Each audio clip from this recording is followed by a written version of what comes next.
Salve, salve, manutencistas! Tudo bem com vocês? Sejam muito bem-vindos ao Manutencast, o primeiro e mais completo podcast de manutenção predial. Hoje a gente vai falar sobre a evolução da manutenção e eu vou também fazer algumas perguntas relacionadas ao padrão da manutenção predial lá fora, nos Estados Unidos, cara. Eu tô aqui com o Ronald Russo, é um cara que tem uma experiência absurda, a gente tava fazendo um bate-papo antes aqui, já daria 5 podcasts fácil.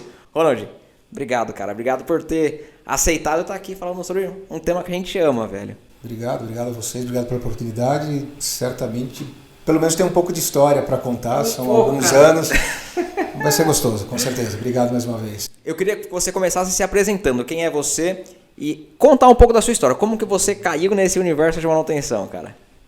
Então, eu sou formado em engenheiro civil, em 1982, momento como vários outros do Brasil de crise, tive dificuldade de entrar na engenharia, tinha feito estágio na época na área de saneamento, na Sabesp. Como todo jovem queria rapidinho trabalhar e, enfim, comprar o primeiro carro, aquelas coisas todas, e aí eu acabei indo, não conseguindo emprego no ramo, fui trabalhar em banco, passei 4 anos na área comercial de banco e aí tive uma oportunidade na Telesp, na época, para trabalhar na área de manutenção. Isso é uma grande coincidência por conta de ter ido para lá, não porque alguém me conhecesse por ser engenheiro, mas porque tinha uma história de ser jogador de futebol de salão profissional e aí tinha uma vaga para ser engenheiro na Telesp e eu tinha o sonho de ser engenheiro, então lá fui eu. Fui jogar pela Telesp, futebol de salão, profissionalmente, e fui ser engenheiro. Em que área que eu caí? Na área de manutenção predial. Naquele tempo, né, bem conversa de velho, daquele tempo, a coisa era absolutamente orgânica. E como é que era dividido isso, né? A Telesp era dividida em regiões, a gente está falando da Grande São Paulo, aproximadamente 1 milhão de metros quadrados, fundamentalmente prédios de estação telefônica, cujos 2 últimos andares, via de regra, tinham as telefonistas, porque antigamente você ligava no 103 e alguém te atendia, então eu sou desse tempo. E aí, então estava dividido, como eu te falei, em regiões, e dentro das regiões, estava, apesar de centralizado no departamento de patrimônio predial, você tinha as diversas modalidades de manutenção dentro desse patrimônio. Eu entrei na minha modalidade de civil, mas em pouco tempo eu acabei tendo a chance de ir para uma área de manutenção geral. Então eu tive abaixo de mim os departamentos, dentro da seção de manutenção, as divisões de elétrica, civil, hidráulica, elevadores, ar-condicionado, elevadores. Era orgânico antigamente, elevador? Não, as empresas já faziam, mas eu tinha um engenheiro especialista de elevador abaixo de mim que fiscalizava esses contratos. Os especialistas. Então essa é uma característica daquela época. Tudo era orgânico, o específico já era específico. Então dentro do ar-condicionado eu tinha engenheiros que cuidavam dos contratos específicos de chillers, fan coils, etc. Imagina que numa estação telefônica o ar-condicionado de um prédio de grande porte era de precisão, para aquele momento, que eram equipamentos caros. Eram só 2 andares, via de regra, que tinham pessoas, que muitos andares nem ar-condicionado tinha, era janela aberta, né, outro momento, mas os andares você tinha que manter temperatura, não de conforto, temperatura de precisão. CPD gigante? Esquece CPD, eu sou do tempo de equipamento eletromecânico. Então você via um passo a passo de funcionamento do telefone eletromecanicamente que dissipava calor, que não precisa esquentar muito. Eu pego esse mix, eu pego prédios grandes de 10, 12, 15 andares de estações telefônicas e eu tenho um momento de construções que a gente não participava da construção, a gente recebia o prédio, que eram os PTCs, que a gente chamava, PTC 400, PTC 600, que eram prédios mais baixos, onde eram só equipamentos, ali você não tinha a parte de escritórios, os escritórios eram regionalizados, e você tinha equipamento que não podia esquentar, disponibilidade de energia, oscilação de energia, então você tinha uma parte técnica importante, de ar-condicionado e elétrica. Então essa é a origem. Lá atrás. Lá atrás, 1988, nós estamos falando. Eu participo diretamente a partir do momento que eu vou para essa sessão de um primeiro momento de terceirização, então aqui cabe um parênteses, quer dizer, a gente já tinha, como eu falei, todo mundo orgânico. A parte de limpeza já era algo terceirizado, esses monstros que a gente conhece hoje de empresas de limpeza, muitas se originaram ali pequenas, mas já era terceirizado.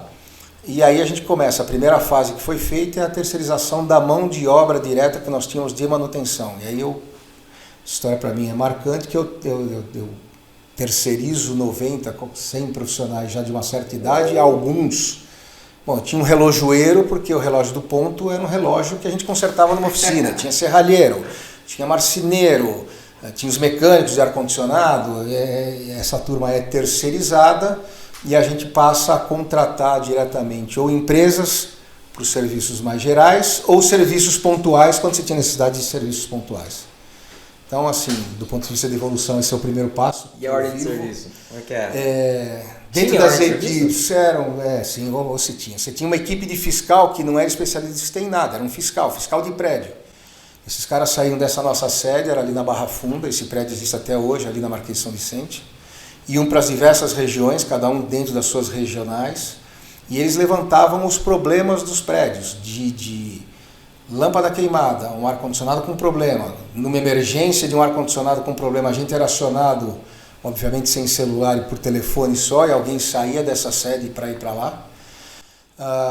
Mas ele gerava a ordem de serviço na mão, com papel carbono e etc. Chegava no final da tarde, distribuía nas caixinhas de cada uma das sessões.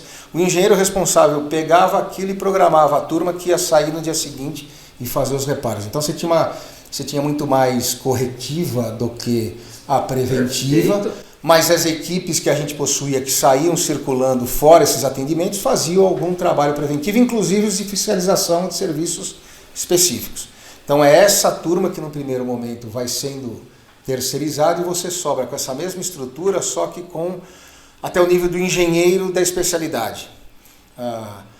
E os fiscais. Então os fiscais iam para o prédio, a gente começa a ter alguns contratos, gera as mesmas ordens de serviços e começa a trazer isso para o escritório, e já empresas começam a fazer os primeiros atendimentos. Então, lá atrás, basicamente é isso. Essa é uma origem que é bem diferente do que a gente está acostumado com hoje. Hoje, a gente, bom, você sabe muito bem, sabe e me dá aula sobre isso. A gente abre a ordem de serviço instantâneo. Todo mundo tem a mensagem, a informação. Não só para a ordem de serviço, para tudo. Você acompanha o seu prédio hoje remotamente, cara. Exatamente.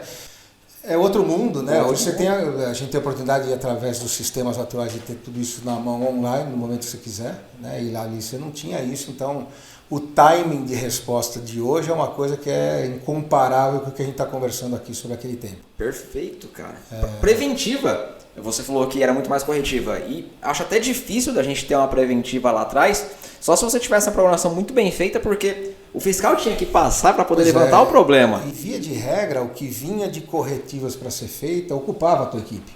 Você ia programar aquela equipe primeiro para fazer aquilo que era mais importante. Então, você imagina que você tinha num prédio, na área de escritórios, que era o menos, mas você tinha área de escritório, que os grandes chefes da Telesp daquela época eram os grandes reis da Telesp, porque eles eram chefes de operação de telefonia. Perfeito. Você tinha que ter a lâmpada acesa, o ar-condicionado funcionando. Então, deu problema na sede OL2, só para você ter uma ideia, era a sede da região São Paulo Leste. Que você ainda lembra dos códigos? Tem algumas coisas. A W6 era Osasco. Alguns marcam, né? Exatamente. E eu devia ser uns caras bem chatos. Aqueles que são. Aqueles caras que tiravam do sério. Então você mandava a tua equipe rápido, cedo para lá, o mais rápido possível, para deixar um ambiente iluminado, com a temperatura agradável.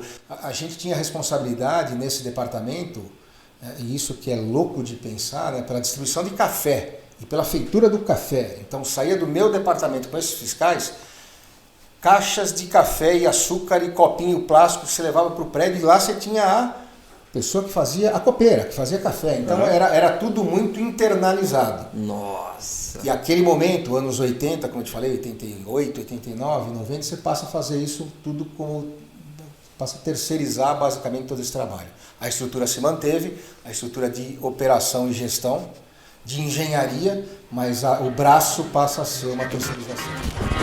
Você foi recentemente lá para os Estados Unidos para poder ver as operações de manutenção. Sim. É uma dúvida que eu sempre tive, cara. E eu já ouvi diversas pessoas, cada um falar de uma coisa. Eu já ouvi a seguinte pessoa falar, as pessoas me disseram o seguinte: Felipe, manutenção nos Estados Unidos não existe. Lá os caras deixam funcionar até quebrar. Depois que quebra, eles trocam e põem equipamento novo. Eu já ouvi gente falar que o negócio não é assim não, que é altamente tecnológico e altamente desenvolvido. E eu queria saber de você, que foi para lá recentemente, como que é a manutenção nesses prédios, cara, que a gente vê aí, esses gigantes que tem. A minha experiência foi... Não é funcionar até quebrar, não é isso? Não. Eu também não acredito nisso, não. Diferente disso. É muito parecido com o que eu te contei do Bank Boss, quer dizer, você tem excelentes concepções de projeto, obra e entrega, você tem equipes absolutamente bem preparadas por um processo que eles têm lá na operação e na manutenção, que são pessoas formadas pelas unions, que eles chamam, mas os sindicatos, são os sindicatos deles o que sindicato formam as pessoas forma pessoas para colocar nessas operações. Aonde eu fui visitar, o próprio gestor do condomínio, a empresa gestora é a empresa mantenedora, então esse conjunto tem por obrigação fazer o quê? Ter aquele prédio disponível o maior tempo possível, com a menor quantidade possível de falhas, com ar-condicionado, com água e etc, etc. Num projeto bem concebido, com gente bem formada, qual que é a consequência? Você tem um nível de automação que te dá segurança naquilo que você vê na automação. Então você evita trabalhos que hoje a gente tem no Brasil uma quantidade muito grande de horas perdidas, vamos chamar assim, não vamos chamar de perdidas, de horas ocupadas por uma mão de obra que custa. Perfeito.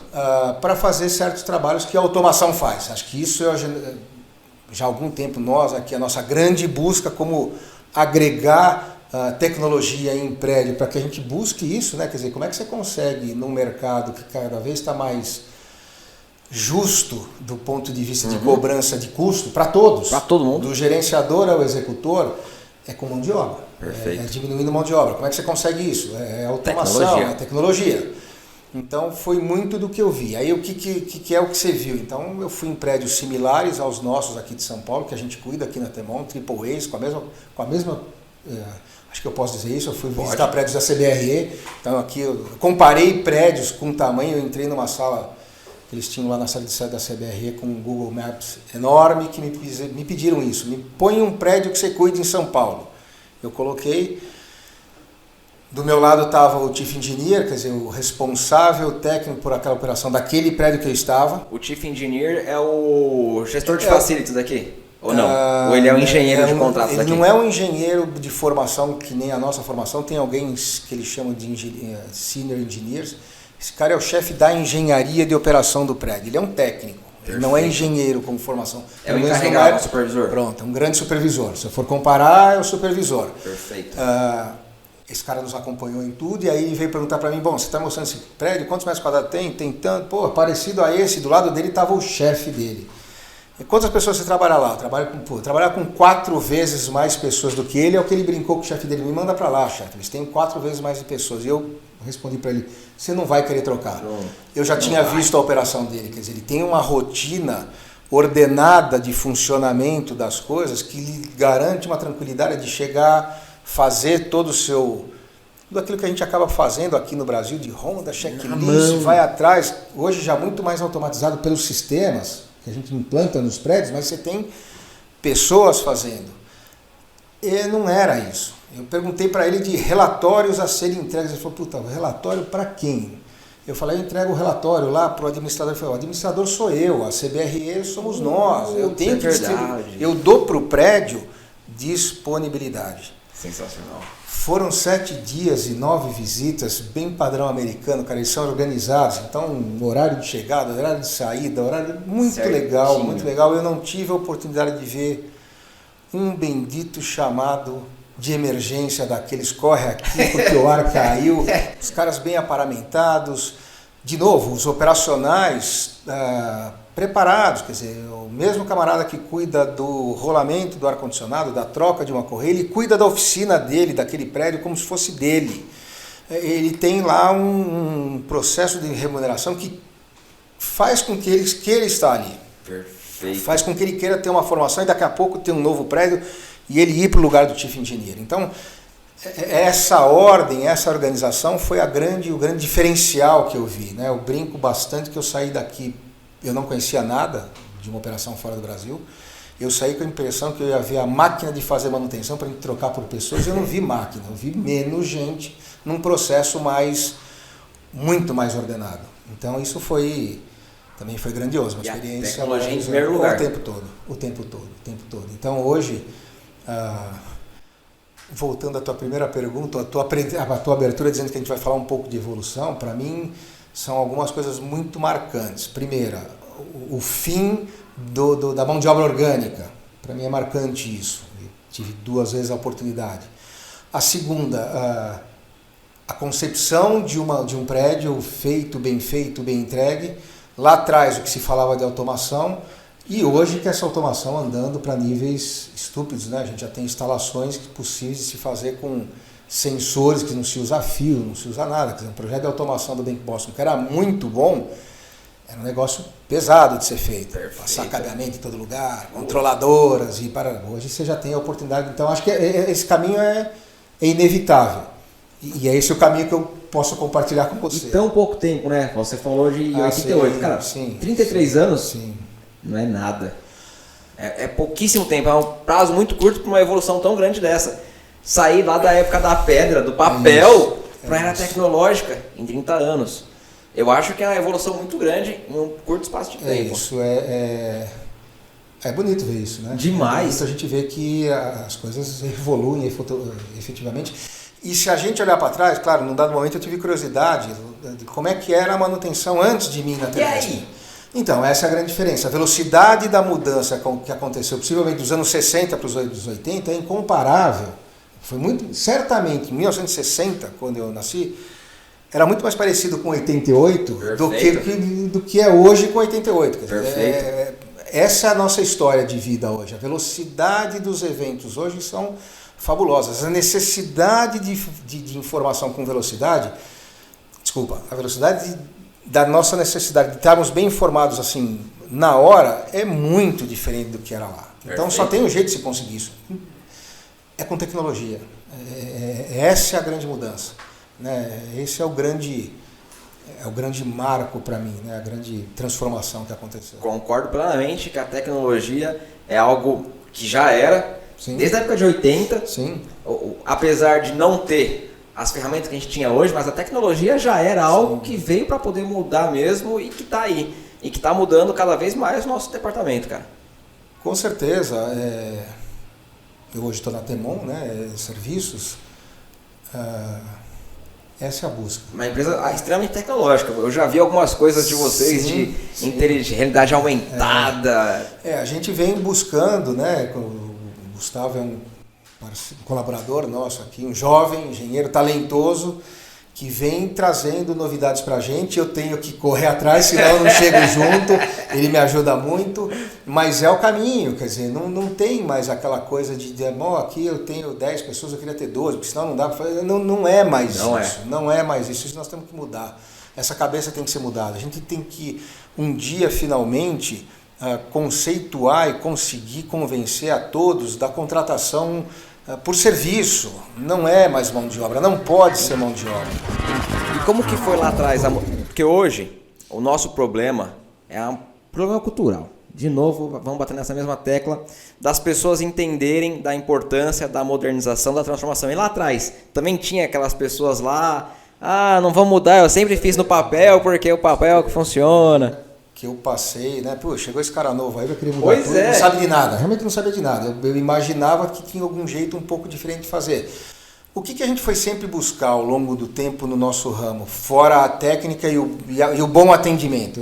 Eu vendo, desde que eu estou nesse ramo, eu vendo serviço, né? A gente vende serviços. Você vai buscar atender teu cliente. O que é atender um cliente? De novo, falando em prédio de manutenção, para mim é disponibilidade de funcionamento e custo. Show.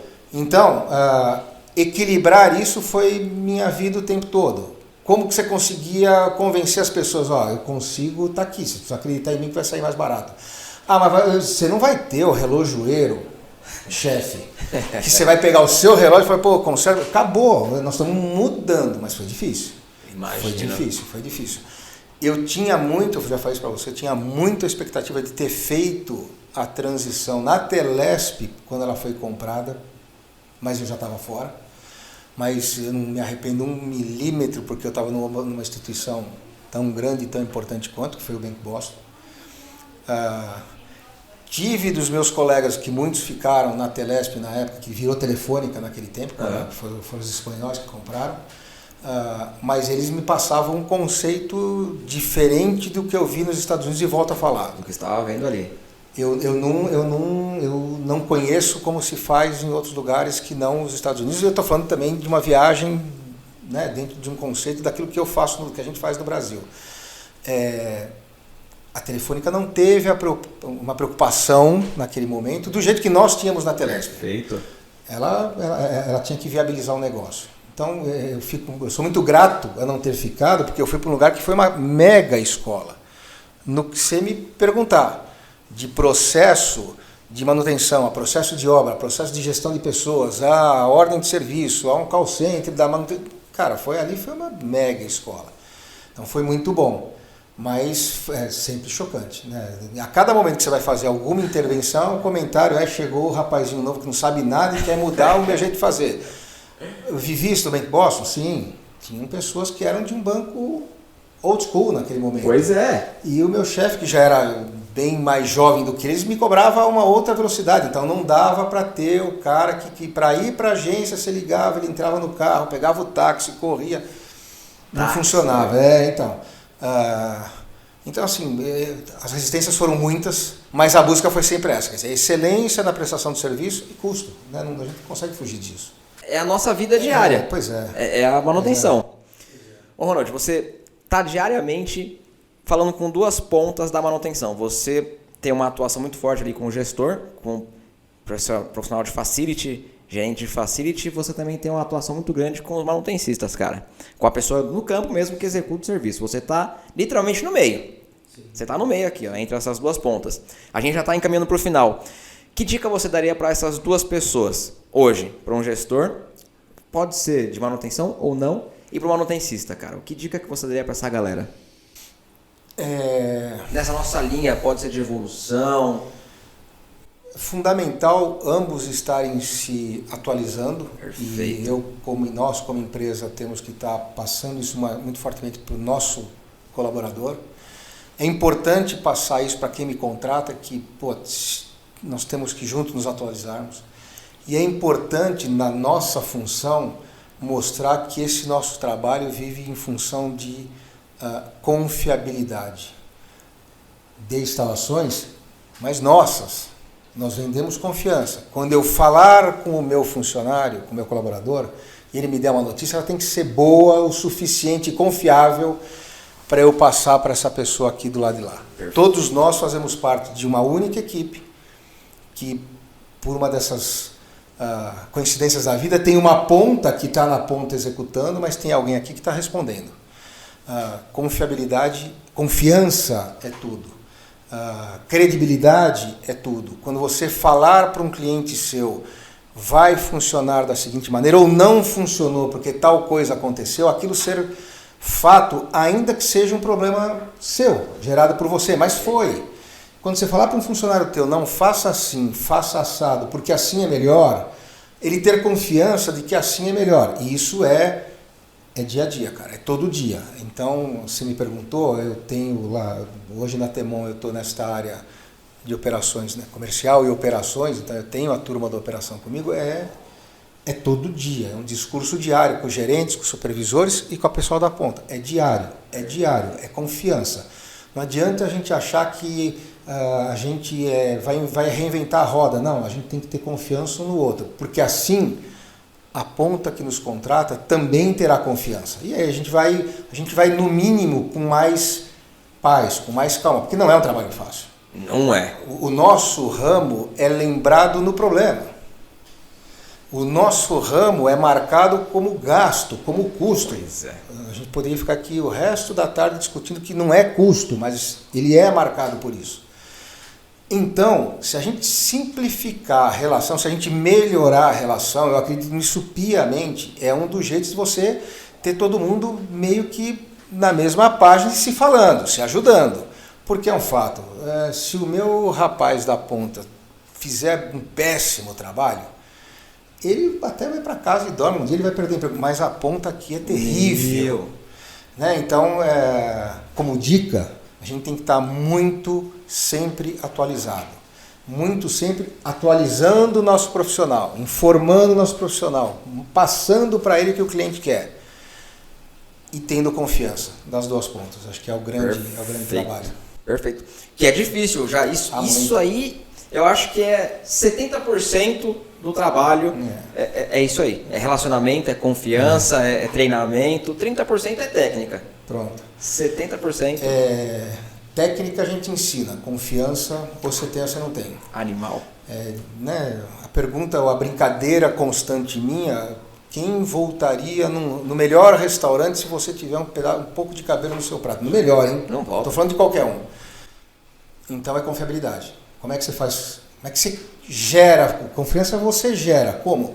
Com verdade.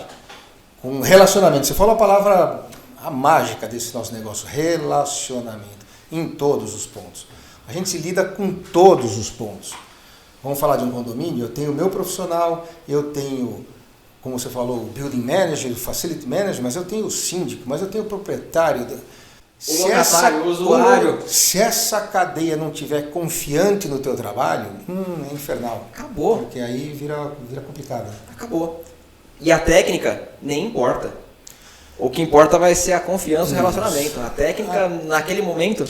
E, né, eu falei um pouco da minha vida, então não sou um específico técnico de nada. O que você faz na técnica? O grande problema, você pega o grande técnico. Acabou. Resolve. Acabou. Né? As administradoras têm dentro delas técnicos importantes que nos ajudam, que colaboram. Então já está aí. Eu tenho dentro da empresa, nós temos dentro da empresa as pessoas específicas boas para cada uma dessas questões.